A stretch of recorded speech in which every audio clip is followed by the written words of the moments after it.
Siema, witam w nowym odcinku z serii Drift Projekt. W dzisiejszym materiale będziecie mogli zobaczyć, jak pasujemy silnik 2JZ oraz jak przymierzamy body kit na Subaru BRZ.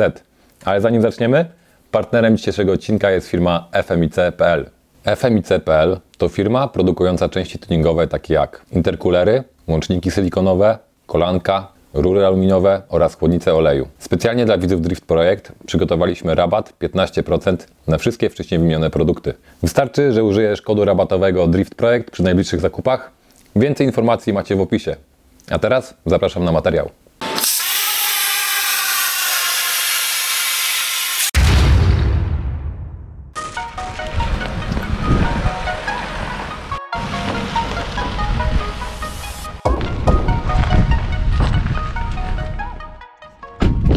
Dojechaliśmy do Max Racing, przywieźliśmy Markowi graty do budowy Subaru.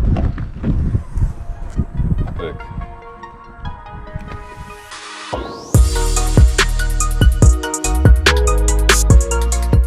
Mogę wejść w takim razie? Podłączyć sprzęt? Nie, nie mogę. O, no weź. No dobra, ale to musimy razem wejść. No dobra. Jedno nie, no. Musicie razem to zobaczyć. Naprawdę? Nagramy jeszcze. Nie gadaj. Wow. Dobrze.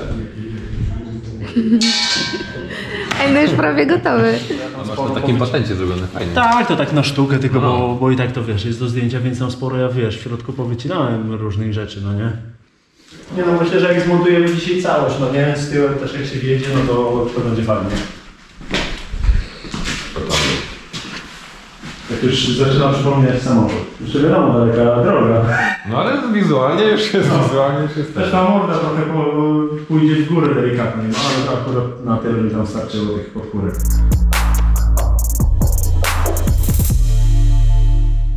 Jaki plan działania dzisiaj, Marek? Zdjąć ten przód, bo przód został wstępnie popasowany. Wszystko w miarę dobrze pasuje, więc musimy go zdjąć. Pokażę, co tam pociąłem w komorze, bo ubyło parę kilogramów blachy. I robimy wstępną taką przymiarkę silnika, także zobaczymy z grubsza jak on tu będzie pasował, ale jeszcze zanim zamontujemy silnik, musimy zmienić przednie zawieszenie, bo trochę w innym miejscu jest maglownica, w innym miejscu jest belka, więc to jest bardzo istotne, żeby można było silnik idealnie ustawić. Więc najpierw przerzucamy zawieszenie na zestaw FATA, a następnie robimy próbę tutaj umieszczenia silnika, więc zobaczymy, ile trzeba będzie tunel podciąć, kawałek ściany grodziowej. Będziecie mogli dzisiaj zobaczyć, jak 2JZ będzie siedział właśnie w Subaru, w swoim już docelowym miejscu.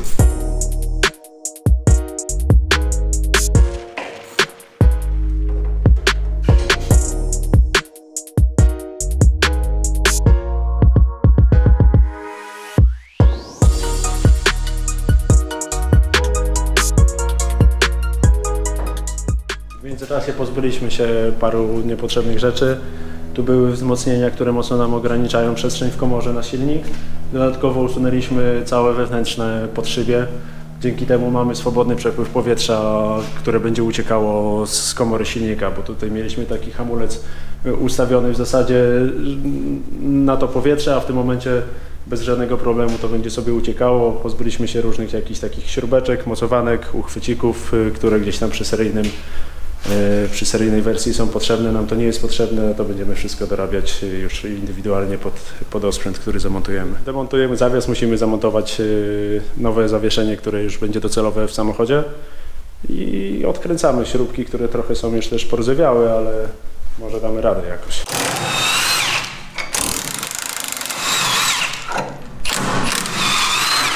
O dziwo, wszystko się odkręca fajnie.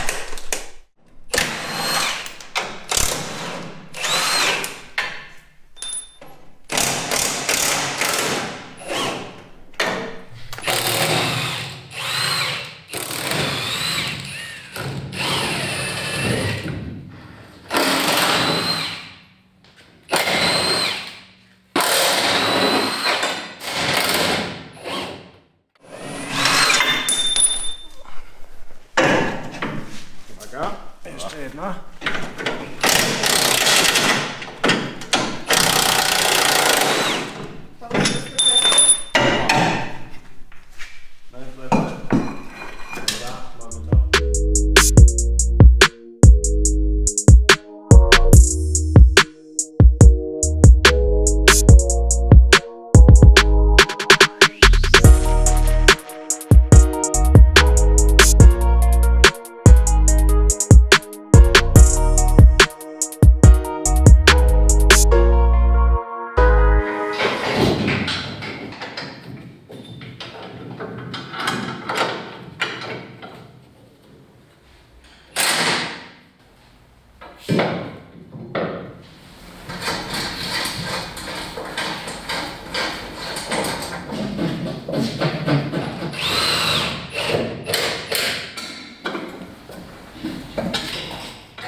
wstępnie zamontowany przód. Teraz jest plan, żeby ubyć magiel.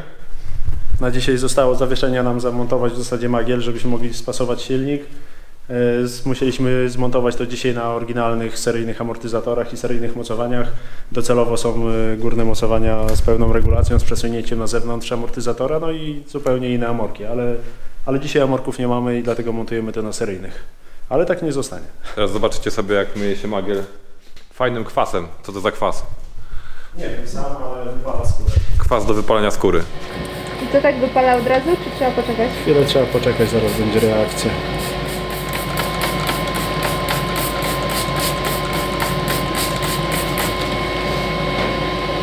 Zamykam.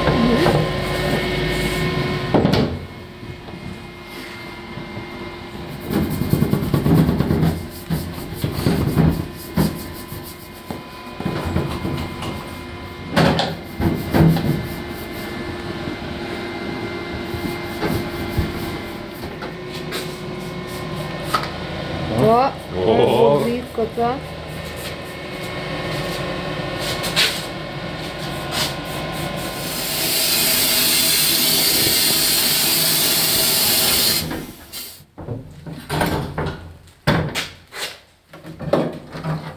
Jeszcze go opłuczemy i będzie idealnie.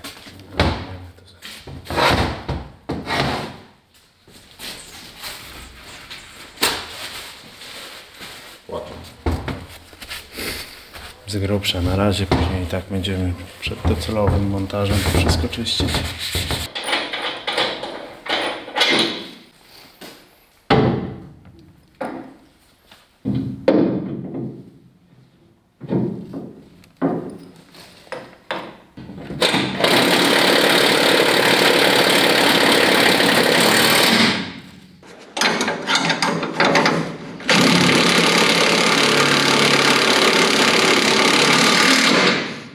Taki będzie skręcik.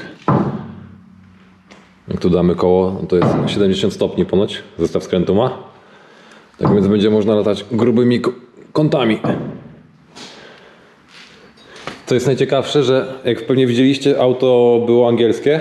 Tu jest nawet dziura po kolumnie kierowniczej.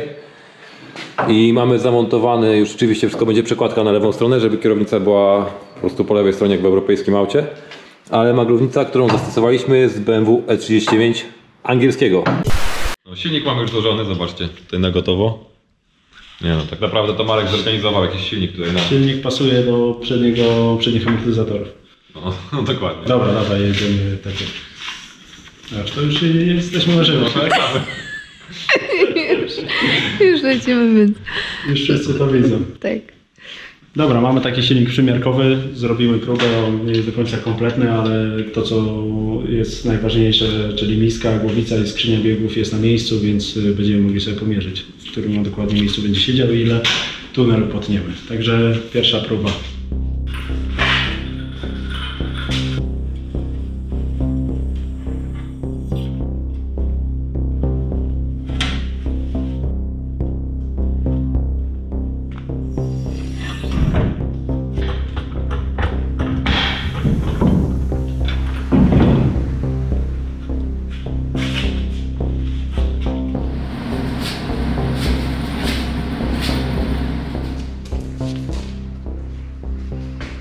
Mamy pomierzony wstępnie silnik, wiemy gdzie trzeba wyciąć, gdzie tunel trzeba powiększyć, żeby silnikiem jeszcze można było głębiej wjechać i go ustawić w odpowiedniej linii.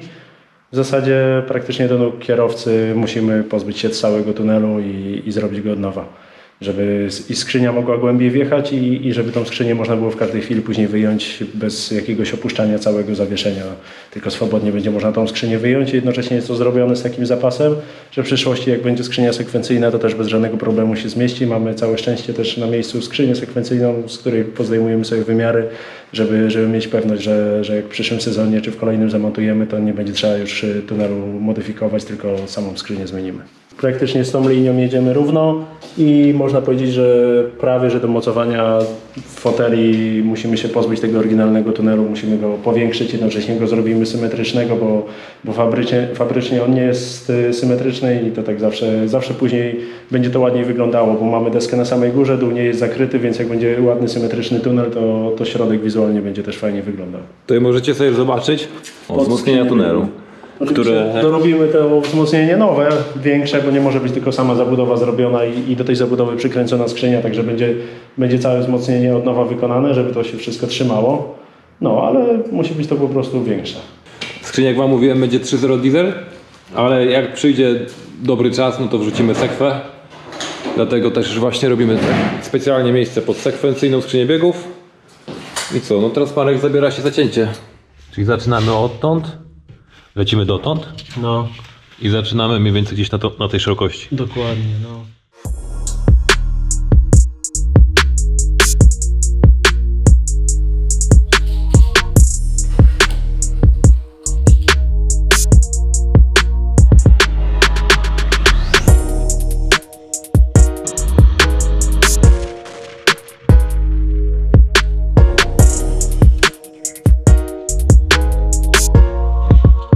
Wszystko jest przygotowane. Tutaj jest linia. Kilka linii. Kolejna. I teraz z drugiej strony wam jeszcze pokażę, jak wygląda temat. I fik.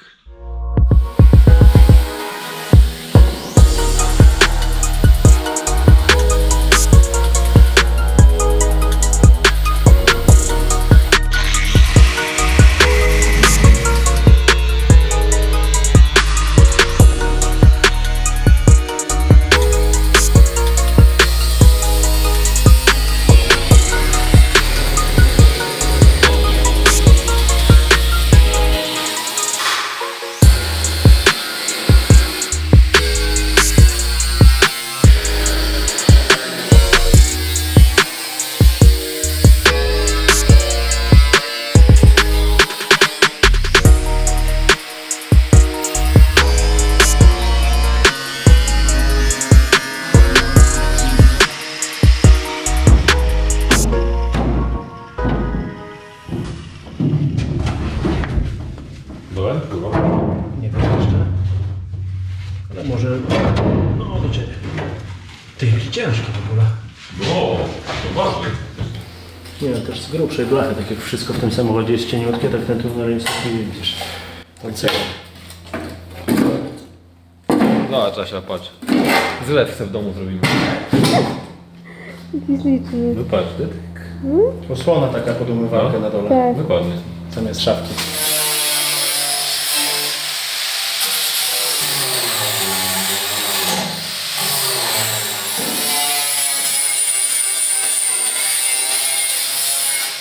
No ale to ja ci powiem, że to jest grubo.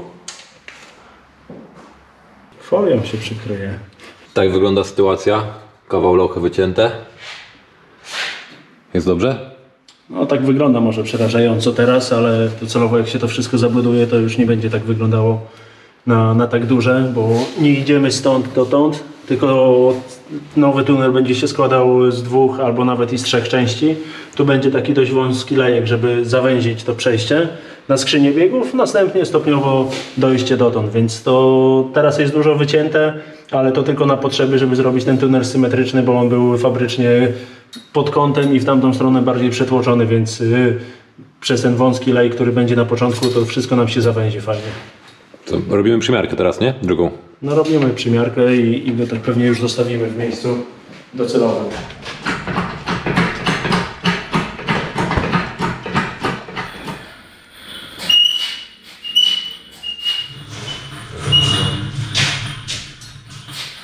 Dobra, jak to trzyma?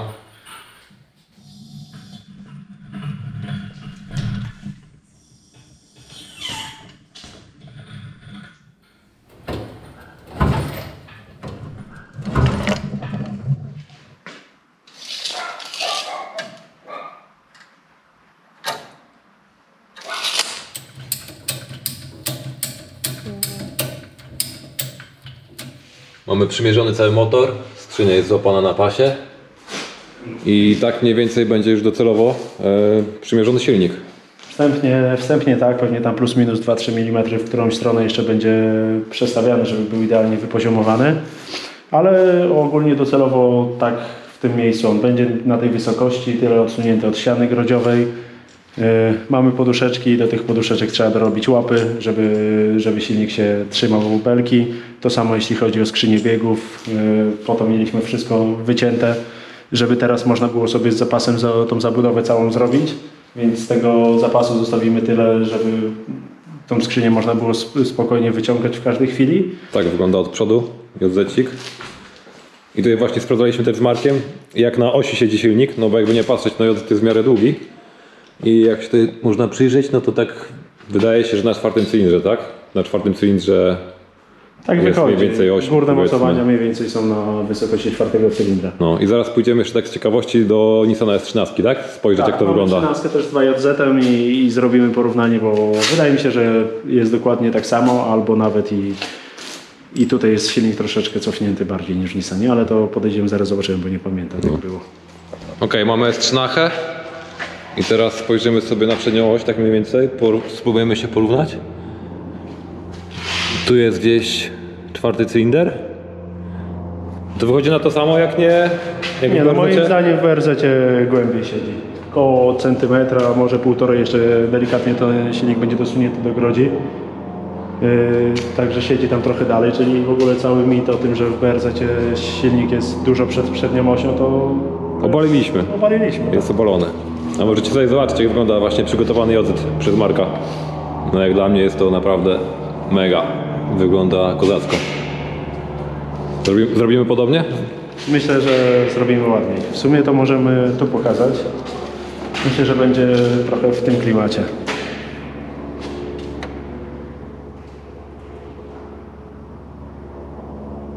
No, cieszy oko, to na pewno. Zobaczymy jeszcze jak temat z wysokością miski olejowej. Nie ma lipy. Marek mówi, że agro będzie można atakować. No bez obaw.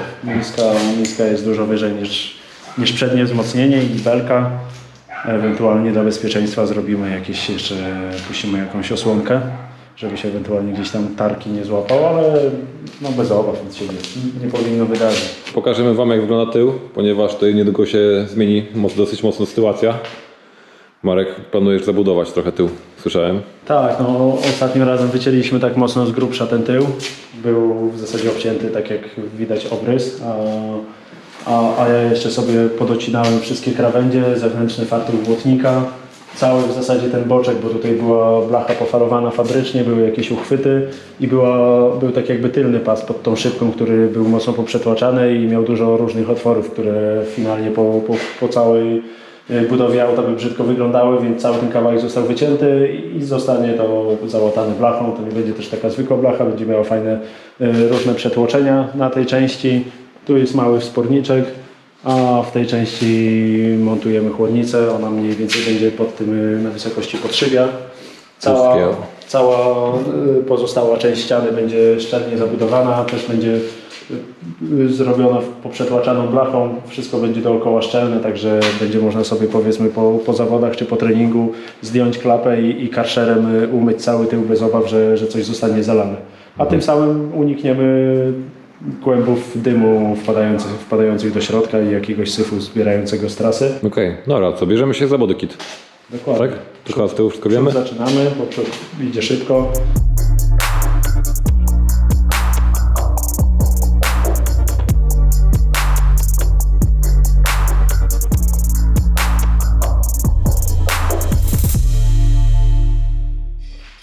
Przód zamontowany, jak widać. I teraz zabieramy się za tył, ale generalnie, żeby móc zacząć pasować tylny body kit, to musimy wyjechać z kobyłkami, ponieważ tutaj przychodzi próg z laminatu. O, dokładnie ten próg przychodzi tutaj na mocowanie kobyłki. Do tego Marek podstawia inne kobyłki i zabieramy się za pasowanie tyłu.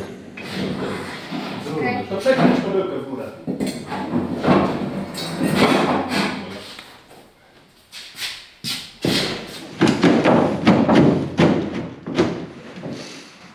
musimy zrobić cięcie na tym łączeniu, żeby nie wchodziło do środka, tylko będzie jako nakładka i się będzie kończyło na tej krawędzi.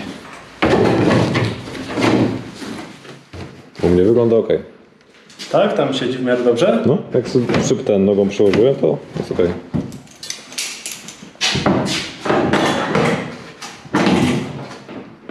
Petarda.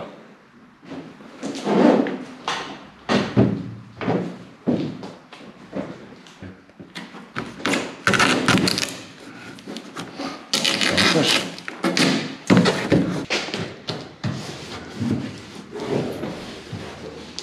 Jeszcze teraz tylko drzwi brakuje i normalnie już pół boku całe jest. Biały jak dzik. Jest też ładnie? Okej, tak. Jak najbardziej. No i siemano.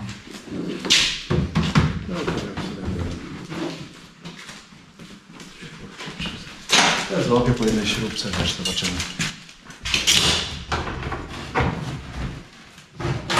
Tak naprawdę spoko, tylko właśnie ten pas jest tutaj łączony, że on jest dzielony, że nie jest cała dupa razem, nie?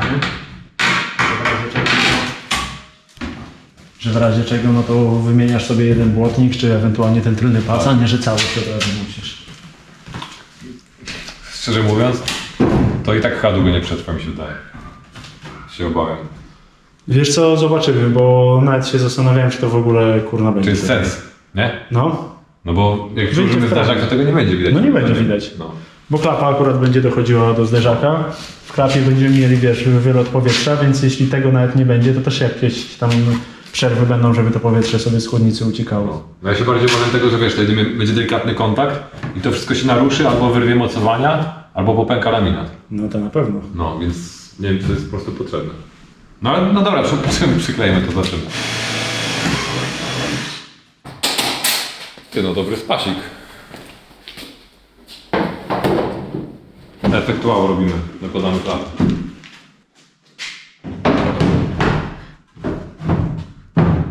Wow. Ze swojej strony wygląda jak już prawie skończone auto. Ale faktycznie, bo mi się generalnie tył nie podoba taki, jak jest. A tak, To musi być albo jakaś lota, zrobić, czy albo ducktaila. Coś tu się musi wydarzyć. Ostatni element układanki, drzwi. Jak zamontujemy drzwi, to już będzie efekt takiej no, całej fury białej.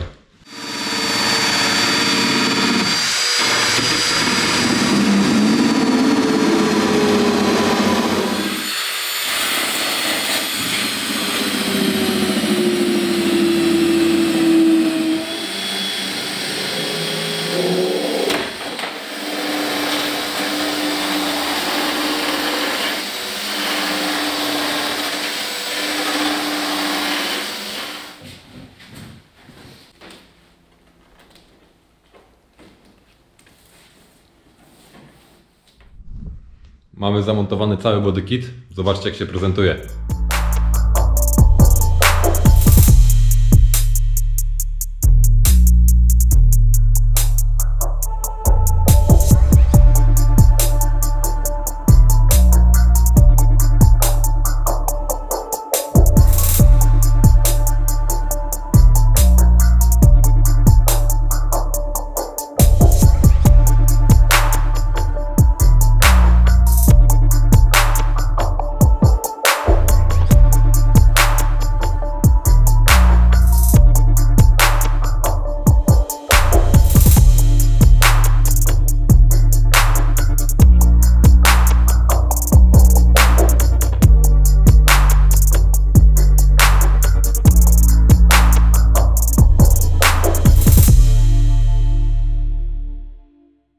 Dajcie znać w komentarzu, jak Wam się podoba body kit na Subaru i czy Waszym zdaniem lepiej zainstalować lotkę czy ducktaila. W następnym odcinku nie zwalniamy tempa i dalej pokażemy Wam progres prac przy aucie. Pamiętajcie również o ubraniach dla prawdziwych fanów driftu, driftpatriot.com. Tymczasem widzimy się też na Facebooku, Instagramie. Piona!